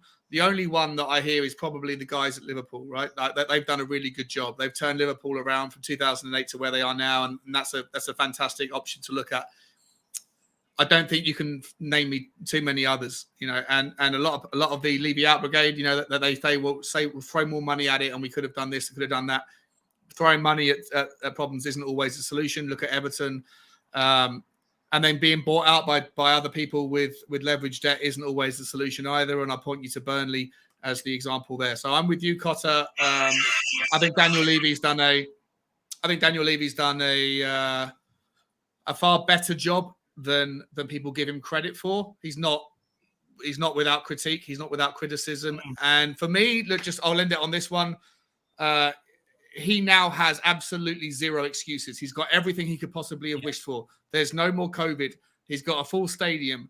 You know, the debt's been paid down. Inflation, I said this the other day, inflation is at 10%. It's horrible for you, me, and everybody else in the world that we can't afford to go and, you know, heat our homes. But if you've got 750 million pound of debt at 3% interest, you are rubbing your hands together, because at 10% inflation is literally wiping away your debt with every hour God sends. If we finish 4th, there is literally no excuse now for Daniel Levy. Therefore, it's over to him to prove me right or prove me wrong. If he screws this one up, I will join everybody on the Levy out brigade outside Tottenham Hotspur Way in the summer or in the autumn. But I think this time round he's gonna do us not proud, but I think he'll do right by Tottenham. And I'm with you. I'm with you, Cots. He doesn't get as much credit as he probably should. That's how I feel about it. Well, there you are, Cotter. That's Sean's feelings on it, my man. Let me know whether you agree with him. I'm sure you do. Philip, what's your feelings on it, my man? Yeah, well, I would be in the Levy out camp, but you have to take into consideration what he has actually positively done for the club over the years. Yeah, I mean, look at the stadium for one thing, right? And is what do you call the training bringing complex. in? Sorry, the training complex. Sorry, yeah, the youth training complex. He's done an awful lot for the groundwork of the club, possibly at the expense of buying the players he should have bought over the years. Like we lost out on Jack Grealish for what was it, 2 or 3 million or whatever, some pittance anyway, because he wouldn't pay it.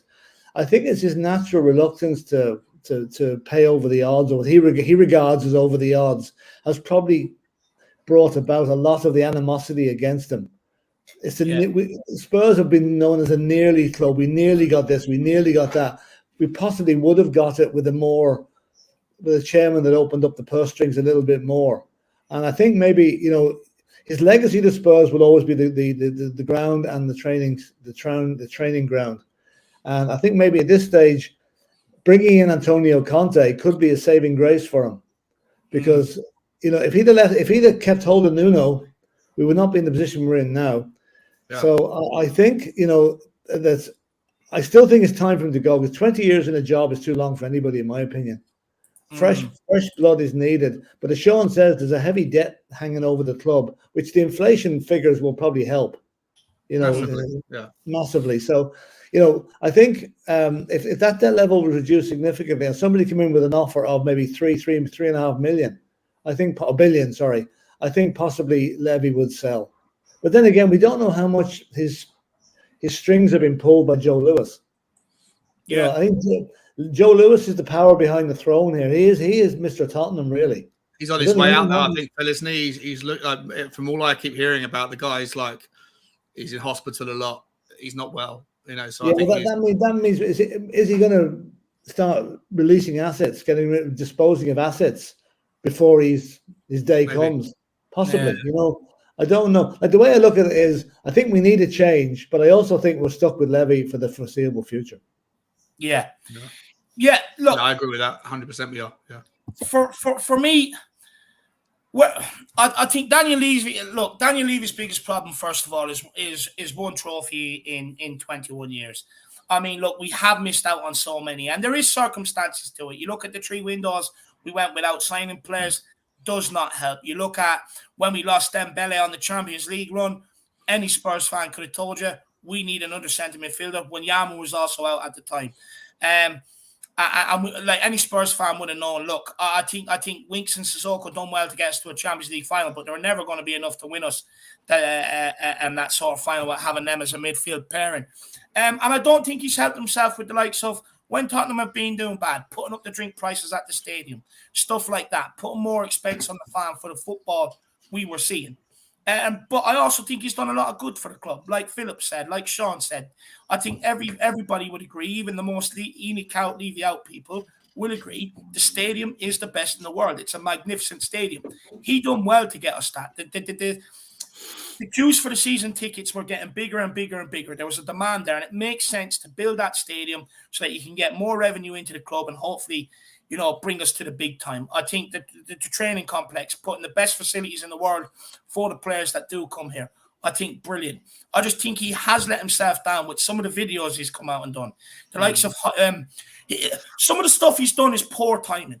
Like Sean, we had that debate over the drinks. The prices of the drinks, and you were saying, look, it's because of inflation, it's because of the cost of everything else has gone up, which I understand. But for me, sometimes you've just got to take a little bit of the cost so that Yeah, I get it. So that your image isn't being tarnished. Take one for the team occasionally to make yourself look like a better guy. I get it. I just want a bit more give and take from him. I do think. I just think where his feelings has come is especially under Pochettino, when he probably could have just pushed that ball out, went for it, and seen what happens. Look, we could be sitting here and saying, well, we won a Premier League a couple of years ago. We could be sitting here and saying, we went for it and it didn't work. We have to reevaluate. Look, it's a risky move to do, but for me, I would like him to go against the numbers sometimes, just a little bit. Yeah, I get it. Out, Nobody's perfect, right? He's certainly not the nobody's. perfect chairman, and I don't think a leopard changes his spots. I think it's just the way he's built. He's a brilliant businessman, a brilliant numbers guy, and that's the way he's built. So he's always going to, no matter how many times people are going to say, "Listen, you got to step back and think about your image or whatever." For him, it just doesn't. He doesn't think. He's not a people person. He's not a people pleaser. He's not built the way that other people are, where they'll figure out which way the wind is blowing and go in that direction. He's just who he is. But for me, I don't think you'll find, if you really look hard and you really want to go and investigate, I don't think you'd find 2-3 other chairmen outside of money men who just are literally money laundering or using the proceeds of war or the proceeds of human rights abuses, etc. I don't think you'll find someone who would do a better job, other than maybe the Liverpool guys. But listen, we'll see what happens. This summer's make or break. He's a victim of his own success now, because literally now, if we finish 4th, he literally has nowhere to run. So if he fucks this up, then, like I say, I'll be with you. I'll hold my hands up and go, guys, I was defending the devil and I shouldn't have done it. I'm sorry. So we'll see. We are talking TV. You're saying the treatment of Martin Yole, treatment of Pochettino, which is very fair. You also have the furloughed staff, which I didn't agree with. But it wasn't just Tottenham. I felt the same for every big company that's been making millions upon billions every single year of the people, that you shouldn't be furloughing your staff for a little while. You should be taking the hit. You look at the bonus he got paid for delivering the stadium late. Again, he shouldn't have took that bonus, or should have took a reduction at least. It's just things that he hasn't done. I think we are. I'll challenge you on that one, right? I'll just quickly, if I can, I'll challenge you on that one. Like, bonuses are baked into everyone at highest levels. Everyone's baked in for meeting certain criteria. Whether or not the stadium was delivered late, if it was delivered a year later, the cost of the stadium would have been 1.5 times, would have been half, like another 50% higher, because you were walking straight into the biggest commodities boom and inflationary thing back in 2017, 2018. Like I say, you look at Chelsea, right? Chelsea had a stadium that was looking for a rebuild. That whole thing got shelved because their stadium would have cost $2.5 billion if they did it now, right? And that's so. There's context. Not everyone wants to know or cares to look into those things, but there is context. In terms of the treatment of Martin Yole, I completely agree. The guy was a legend at Tottenham. I completely agree with that. Absolutely awful. The treatment of Pochettino, let's not for a second think, I love Pochettino, so take this with a pinch of salt. But Pochettino was writing his next playbook before, in the pre-match press conference to the Champions League final. He was saying, as much as, like, I'm done. Like, if I win this, I'm out. I want to go back to Argentina or whatever. Like, you can't look at that particular scenario and say that Pochettino wasn't without blame as well for the way that he handled the media. Just like with Harry Redknapp. People said, you sacked Harry Redknapp. Harry Redknapp, wrote the cast for his own back as well. Yeah, he was going for the England job as well, right? And Pochettino was looking higher. Like, sometimes it's not a one-way street. If you're trying to be reasonable and take yourself back, like, everybody gets a bit of an ego when their stock starts to rise. And Pochettino realized that he'd taken Tottenham to a massive place above their station. And next season, Pochettino down tools a little bit with his management. Do you not think the next season after the Champions League? I'm not sure whether it was down tools. Look, he told us in the summer, we need a rebuild. It's going to be a painful rebuild. He could see that squad was coming to an end. And look, I can see what you're saying, that maybe he was, starting to flirt with maybe moving on a little bit. But at the end of the day, Sean, Dave, he also in the Bayern Munich game when we lost 7-2 at home, he threw on, at the end of the game, we had like 9 forwards on the pitch. Like, he was making substitutions that were guaranteed to fail. We were 4-0 down, 4-1 down, 4-2, whatever it was, and he threw on. We had 9 forwards on the pitch in that game. I see what you're saying, right? I see what you're saying. Just for me, I think under Pochettino, when I look at it, I don't think he got I don't think he was given what he warranted with what he done for Tottenham Hotspur. I think going for Premier League titles, League Cup finals, getting us to a Champions League final. For me, I would have liked to see us reinvest in that project and go again. Now, look, it didn't happen. I don't agree with it. I think, Sean, me and you are just going to have to agree to disagree on the Pochettino thing. I take your points. I do take your points. For me, I just don't think the club. I don't think the club done enough by Pochettino. I think, look, the fact that you had to endure 3 transfer windows without signings, and stuff like that. Me personally, I don't think the club did do enough by Pochettino. But look, there's loads of things we can bring up, but I do think we are Tottenham TV sum this up perfectly. As much as he's taken this club forward, he's also held us back just as much. I think it's a fair reflection of the situation. It's not a bad reflection. It's not a bad reflection. Not bad. I don't agree entirely. We are Tottenham TV. Get Sean on for a debate with Daniel Levy about Daniel Levy. Sorry, Phil. We should be sitting here next year at this time, right? With at least one trophy in the bag. Yeah. Right? At least one trophy in the bag. The squad revamped coming up this summer, because this is the chance Levy has. He's a cute businessman. He knows he's got one of the best managers in the world here. He's got into the Champions League despite all the odds. And now is the time to back the manager. Yeah. Don't make the same mistake he made against Poch by not 100%. Signing anybody. And if he's gonna fall on his sword this season if we don't move. Excuse me. If we don't move forward, it's down to him, big time. I agree. I think we're all unanimous on that. That it's over to him this summer. Show us what your ambition is. Show us, do you want trophies as much as the fans do? Or are you a numbers guy and you look at the books? Show us. We'll have to wait and see. Cotter says, Love this guy. Love this guy. He's your best friend. And by the way, Cotter, I did put Shawnee's channel in there. You were asking for it. I'll put it in there for you, my man. He says, look at United and also look at our end on Belly and the Celso signings. Everyone was twerking when we signed them. True, that is true. And when they played at the beginning, he's trying and will succeed. Sean? Yep. No, I agree. Once again, I agree. I think it's a very pragmatic and a decent memory. Like you're distancing yourself from the emotions of what happens in between the signings. I remember as well when we signed Ndombele and Lo Celso, especially Ndombele. Yeah. Everybody at the time, this was before my time in the Tottenham community, but I was, still aware of what was going on.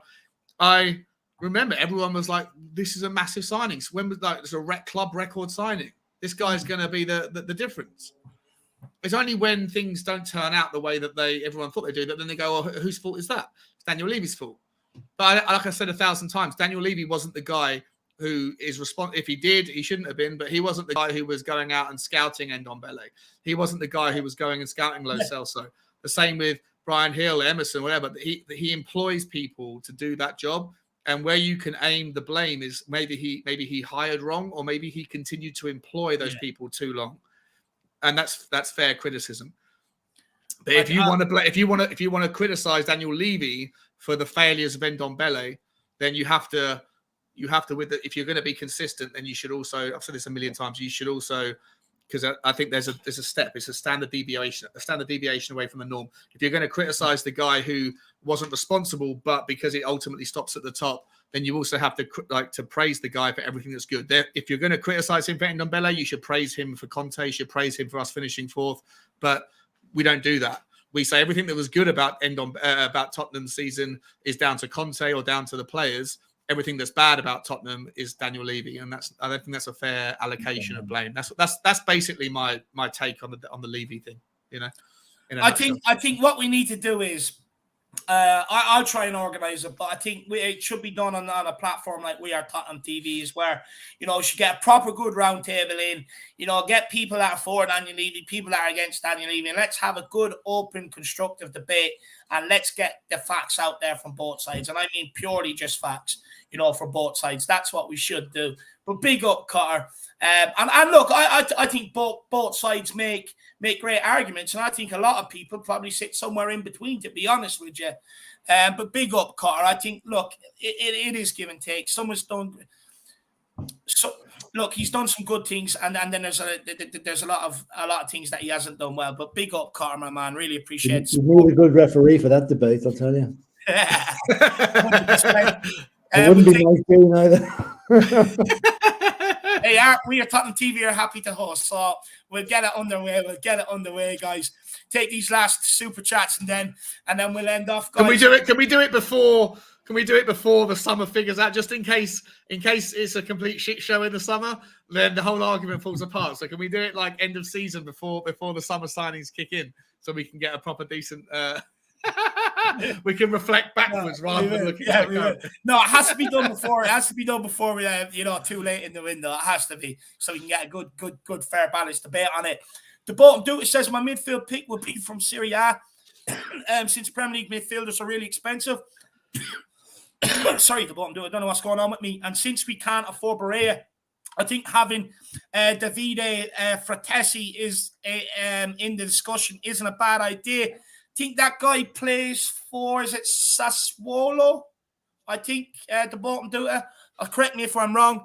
I'll be honest with you, I don't really know too much about him, the bottom dude. It's a shame Jack isn't here today. Jack's your man. But what I'll do is I'll note the name, I'll take a picture of that, and I'll make sure Jack addresses it when he's back, my man, all right? But honestly, look, I would be looking at Serie A. I think, look, if you could get Locatelli, but I think that'd be too expensive. Sandro Tonali, I would love. There's a lot of good midfielders in there we can definitely put our name in for, my man. Big yourself up, the bottom dude. I really appreciate the support, brother. Like I said, I will get Jack onto the case, my man. I will get Jack onto it, and we'll bring it up when Jack is here. Because I'll be honest with you, I don't really know too much about the guy. I think he's young enough anyway. I think the bottom dude. Franco Martini says Levy opened up his wallet in the summer of 2019 and brought in Ndombele and Estelso for combined 100 million. Look how that worked out. And no, look, 100%, I agree on that. But he opened up his wallet to the wrong person, in Steve Hitchen. And for me, if I was a chairman, I would sit there and I'd say, okay, look at the situation. Look, Ndombele came in after the Champions League final. Lo Celso was signed, I think, that January as well. Was Ndombele supposed to be like the replacement for Eriksen, or was he supposed to be the replacement for Dembele? What was Ndombele supposed to be? Was it Dembele, yeah? Dembele's replacement. Yeah. That's what they were talking about, this guy. Look, for me, I just think he opened up the purse strings under the wrong person. I would have looked back at his signings that he's made, and I wouldn't have backed them personally, but which is Steve Hitchen. But yeah, look, I get what you're saying, and this is what I'm saying. We have to have a big debate on We Are Tottenham TV about it. If to get Brian Daigle's coming over in a couple of weeks. We could do this. We could do this soon. We could do it in the next. Yeah. Do it in the next 3 or 4 weeks. 100%. But there you are. We Are Tottenham TV will be on the case. So it'll be on to Benji or Simeone straight after this. So we'll definitely get that going. So everybody look out for it. I'm going to make sure it happens for you guys. Look, I agree. Not always opening your purse strings.